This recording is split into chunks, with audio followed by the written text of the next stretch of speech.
Hello বন্ধুরা, আমি অনির্বাণ, তোমাদের friendly gardener and welcome back to another video. তো বন্ধুরা, আবার একটা নতুন ভিডিওর সাথে অনির্বাণ চলে এসেছে। আর আমার হাতে যে গাছটা দেখছো, এই গাছটা তো এর আগে অনেকবার তোমাদের দেখিয়েছি। এটার নাম হচ্ছে থুজা। এটা ঝাউয়েরই একটা ভ্যারাইটি। আর বৃষ্টির জলে জাস্ট গাছের এত সুন্দর গ্রোথ হয়েছে আর দেখতে এত দারুণ লাগছে যে কি বলবো। আর এই গাছটা একটা ছোট্ট মনে হয় এইটুকু একটা চারা নিয়ে দিলাম, এইটুকু জাস্ট। আর এই বৃষ্টির জলে দেখো কি সুন্দর লাগছে গাছটা। আর এই গাছটা যদি একটু লক্ষ্য করো ভালো করে, এটা কিন্তু দেখছো ভেরিগেটেড, মানে ভেরিগেটেড পাতা আছে, সাদা সবুজ। নর্মাল ঝাউগুলো তো পুরো গ্রিন হয়, এটা কিন্তু ভেরিগেটেড। ঠিক আছে, এবার এই গাছটা অনেক দূর থেকে আনা, পাঁশকুড়া থেকে আনা। পাঁশকুড়ায় গেছিলাম, তো ওখান থেকে আমি গাছটা এনেছিলাম। তো জাস্ট দারুণ লাগছে। এরকম ইউনিক কিছু কিছু গাছ আছে যেগুলো দেখলে সত্যি মন ভালো হয়ে যায়, কিন্তু একটা কষ্ট আছে। কারণ এই গাছটা আমার উচিত ছিল আরও 2-3খানা নেওয়া, তাহলে জিনিসটা আরও সুন্দর হতো। কিন্তু গাছটা যখন বড়ো, আর একটু বড়ো হলে এতে কাটিং করে ডেফিনেটলি চারা বানাবো। কিন্তু আরও 2-3টে নিলে একসাথে 3-4টে হলে দেখতে সুন্দর লাগতো। তখন আমার মাথায় সেটা আসেনি, একটাই নিয়েছিলাম। তো দেখতে দুর্দান্ত হয়েছে। হ্যাঁ, তো এই দুর্দান্ত হয়েছে তার একমাত্র কারণ হচ্ছে বৃষ্টির জল। তোমরা জানো এর নিয়ে তো এর আগে প্রচুর কথা বলেছি, ডেডিকেটেডলি ভিডিও আছে। এবার অনেকে আমাকে প্রশ্ন করছো যে বৃষ্টির জল কি ধরে রাখা যাবে? ডেফিনেটলি বৃষ্টির জল ধরে রাখা যাবে, কিন্তু সেটা 1.5-2 মাসের মধ্যে ইউজ করে ফেলতে হবে। মানে তুমি যদি ভাবো যে আমি হচ্ছে বৃষ্টির জলটা জমিয়ে রেখেছি, আজীবন কাল ধরে ওটা দিয়ে যাবো, ও লাভ হবে না। হ্যাঁ, জল হিসাবে তুমি দিতে পারো, কিন্তু বৃষ্টির জলে যে গুণাগুণ, সেটা 1.5-2 মাসের পর থেকে ওটা কমতে থাকে, কমতে কমতে তারপর ওটা শেষ হয়ে যায়। তো যদি তোমাদের ইনডোর গাছ থাকে, ঘরের ভেতর রাখো গাছগুলোকে, ডেফিনেটলি তোমরা দিতেই পারো। কিন্তু বছর বছর তোমরা বৃষ্টির জল জমিয়ে রাখতে পারবে না। আজকে যদি জমিয়ে রাখো, 1.5-2 মাসের মধ্যে দিয়ে ফেলো, ওই জলের যা গুণ আছে সেই গুণটা গাছ পাবে। আর যেটা যদি মানে 6 মাস, 8 মাস, 1 বছর পরে দাও বা অত দিন ধরে দিয়ে যাও, তাহলে কিন্তু কোনো লাভ নেই। মানে জাস্ট জল হিসাবে গাছ যেরকম জল দরকার হয় সেটা পাবে, আদারওয়াইজ কিন্তু ওর কোনো মানে আর কিছু হবে না। বোঝা গেছে? তো হ্যাঁ, যেটা বলছিলাম যে বর্ষায় গাছের গ্রোথ তো খুব সুন্দর হচ্ছে, সব গাছই খুব সুন্দর গ্রোথ নিচ্ছে। কিন্তু এই বর্ষায় হয় অনেক রকমের সমস্যা, যার মধ্যে অন্যতম সমস্যা হচ্ছে গাছে বিভিন্ন রকমের রোগ পোকা। তো আজকে কথা হবে এই বর্ষায় কী ধরনের রোগ পোকা তোমরা ফেস করতে পারো আর তার প্রতিকারই বা কী। দেখো, আমি একটা জিনিস তোমাদের বারংবার বলি যে পোকা গাছে কখন লাগবে সে তোমাকে জানিয়ে আসবে না যে আমি এখন গাছে আসছি, তোমরা গাছে স্প্রে করো। এর জন্য আমি সবসময় বলি যে আগের থেকে আমাদের প্রিকশন নিতে হবে, আগের থেকে গাছে স্প্রে করতে হবে। তো সেরকমই যদি তোমরা আগের থেকে গাছে স্প্রে করতে থাকো, স্প্রে করো, গাছগুলোকে সুস্থ রাখো, তাহলে তোমাদের গাছে কোনো রকমের সমস্যা, কোনো রকমের ঝামেলা কিন্তু হবে না। আর যদি তোমাদের গাছে স্প্রে করার ব্যাপারটা যদি ঘাটতি থাকে, স্প্রে যদি না করো, তাহলে কখন গাছে পোকা লেগে যাবে তোমরা কিন্তু জানতে পারবে না, বুঝতেও পারবে না। গাছে কখন পোকা এসছে বা কী পোকা এসছে সেটা জানতে গেলে প্রতিদিন বাগানে আসতে হবে, গাছগুলোকে পর্যবেক্ষণ করতে হবে, গাছের পাতা উল্টে দেখতে হবে যে গাছে কোনো পোকা আক্রমণ হয়েছে নাকি। ঠিক আছে, এর থেকে বাঁচার সবথেকে ভালো উপায় হচ্ছে আগের থেকেই পোকা নিরাময় করো, পোকা দূর করো, পোকা তাড়াও। তাহলেই তোমাদের গাছে কিন্তু কোনো রকমের রোগ পোকা সংক্রান্ত কোনো সমস্যা হবে না, সেটা শীত, গ্রীষ্ম, বর্ষা যখনই হোক। ঠিক আছে, এবার স্পেসিফিকলি বর্ষার সময় বিভিন্ন রকম পোকা হয়, কিন্তু একটা পোকা সব থেকে বেশি জ্বালাতন করতে পারে তোমাদের, সেটা হচ্ছে মিলিবাগ। এই মিলিবাগের আক্রমণ এই সময় প্রচণ্ড পরিমাণে হয়। আর স্পেসিফিকলি কিছু গাছ আছে যে গাছগুলোতে কিন্তু মিলিবাগ দেখতে পাওয়া যায়। আর যদি আমি একটা সিঙ্গেল গাছ বলি যে গাছে মিলিবাগ মানে 100%-এর মধ্যে 90% ক্ষেত্রে তোমরা দেখতে পাবে, সেটা মেস্তা জবা। যাদের যাদের বাড়িতে মেস্তা জবা আছে, মানে ক্যানবেরি হিবিস্কাস, দেখবে ডেফিনেটলি তোমরা কিন্তু মিলিবাগ দেখতে পাবে, মানে পাবেই পাবে। কারণ ওই মেস্তা জবাটা এই সময় ওদের খুব ভালো লাগে বাসা করতে। তো এর থেকে বাঁচতে গেলে তোমাদের আমি যেমনটা বললাম যে আগের থেকে প্রিকশন নাও, আগের থেকে গাছে স্প্রে করো, তাহলেই তোমাদের গাছ কিন্তু ভালো থাকবে। তাছাড়া বিভিন্ন রকম ল্যাদা পোকা, এই ল্যাদা পোকা একটা মানে কি বলবো, এর 12 মাসই একে দেখতে পাওয়া যায়, 12 মাসই এই জ্বালাতন করে। কিন্তু এই বর্ষার সময় জ্বালাতনের লেভেলটা একটু বেড়ে যায়। ল্যাদা পোকা শুধু তোমার এই গাছে নয়, তোমার জলের গাছেও ল্যাদা পোকা হবে। তো সেই হাত থেকে বাঁচতে গেলে তোমরা কনফিডার ইউজ করতে পারো, তোমরা প্রফেক্ট সুপার ইউজ করতে পারো।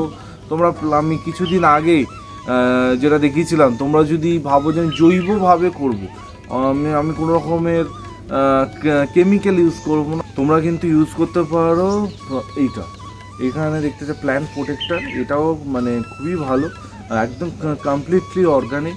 বা তোমরা কিন্তু এটাও ইউজ করতে পারো। রিসেন্টলি আমি এটার উপর ভিডিও করেছিলাম, প্রাইম প্লাস, মানে দারুণ। আর এই প্রাইম প্লাসটা কিন্তু শুধু পোকা তাড়াবে না, তার সাথে কিন্তু ফাঙ্গাস, মানে একসাথে দুটো কাজ।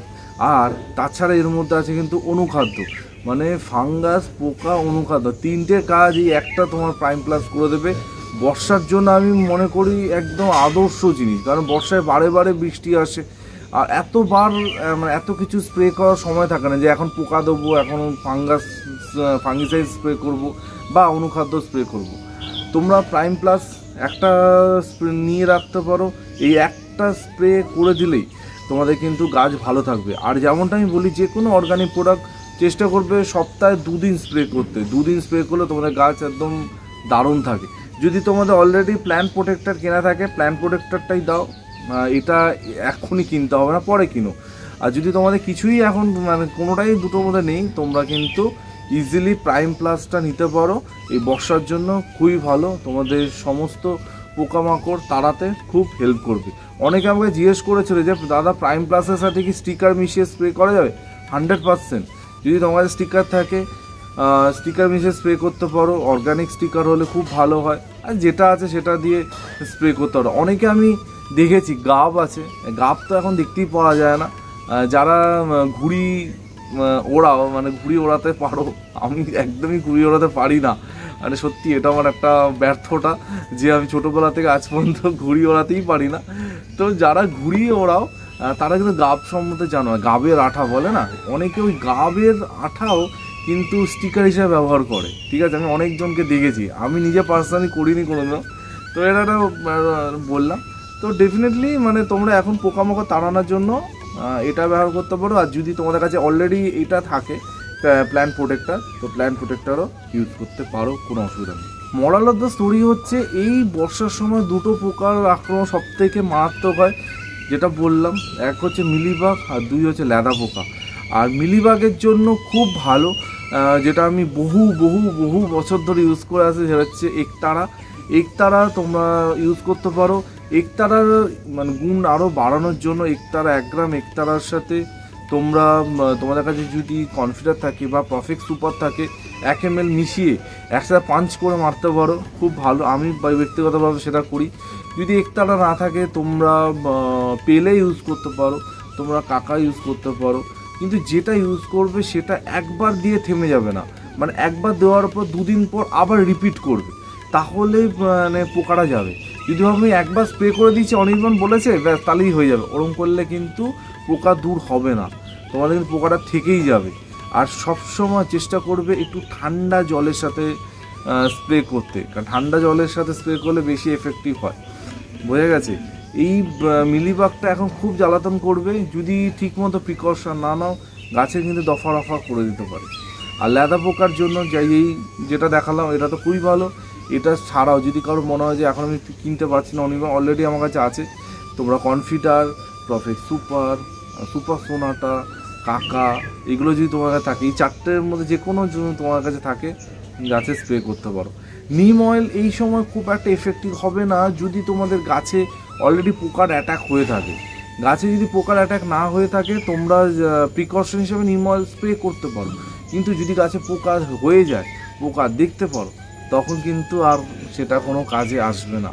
তখন তোমাদের হয় কেমিক্যাল বা প্ল্যান্ট প্রোটেক্টর বা প্রাইম প্লাস এই ধরনের প্রোডাক্টের পেছনে যেতে হবে। বোঝা গেছে? এই জন্যই আমি তোমাদের বলি যে সারা বছর গাছে রোগ পোকার ওষুধ স্প্রে করতে হবে। ঠিক আছে, মানে কখন ওই পোকা আসবে সেই আশায় যদি বসে থাকো তাহলে কিন্তু হবে না। বোঝা গেছে? মূলত এই দুটো পোকাই এই বর্ষার সময় সবথেকে বেশি জ্বালাতন করবে।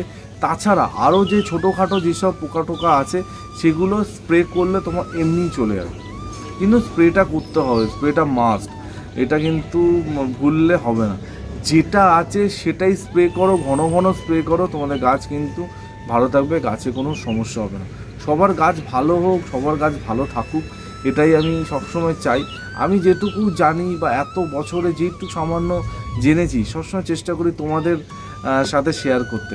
যদি তোমরা লক্ষ্য করো আমার মনসুনের যেই প্লেলিস্টটা, কতগুলো আমি ভিডিও বানিয়েছি, মানে আমি নিজে পার্সোনালি অ্যাজ এ গার্ডেনার যেই জিনিসগুলো সমস্যা ফেস করেছি বা ফিল করেছি যে এইগুলো সমস্যা হতে পারে, আমি কিন্তু তার ওপরেই ভিডিও বানিয়েছি। গতকালকে কিন্তু পাতা হলুদ হয়ে যাওয়ার পর একটা ভিডিও বানিয়েছি, কারণ এই বর্ষার সময় পাতা হলুদ হওয়ার একটা সম্ভাবনা থাকে, মানে হঠাৎ করে পাতা হলুদ হয়ে যায় কিন্তু বৃষ্টির সময়। তো কেন হয়ে যাচ্ছে, কী কারণ হচ্ছে বা কী করলে সেই সমস্যাটা দূর হবে তার একটা ডিটেল ভিডিও গতকালকেই করেছি। ওপরে দেখো আই বাটনে আমি দিয়ে দিচ্ছি, গতকালকের ভিডিও দেখলেও তোমরা পেয়ে যাবে। তো সবসময় চেষ্টা করি যেই ভিডিওটা তোমাদের উপকারে আসবে, যেই কথাগুলো তোমাদের একটু হলেও কাজে আসবে সেই কথাগুলো তোমাদের বলতে।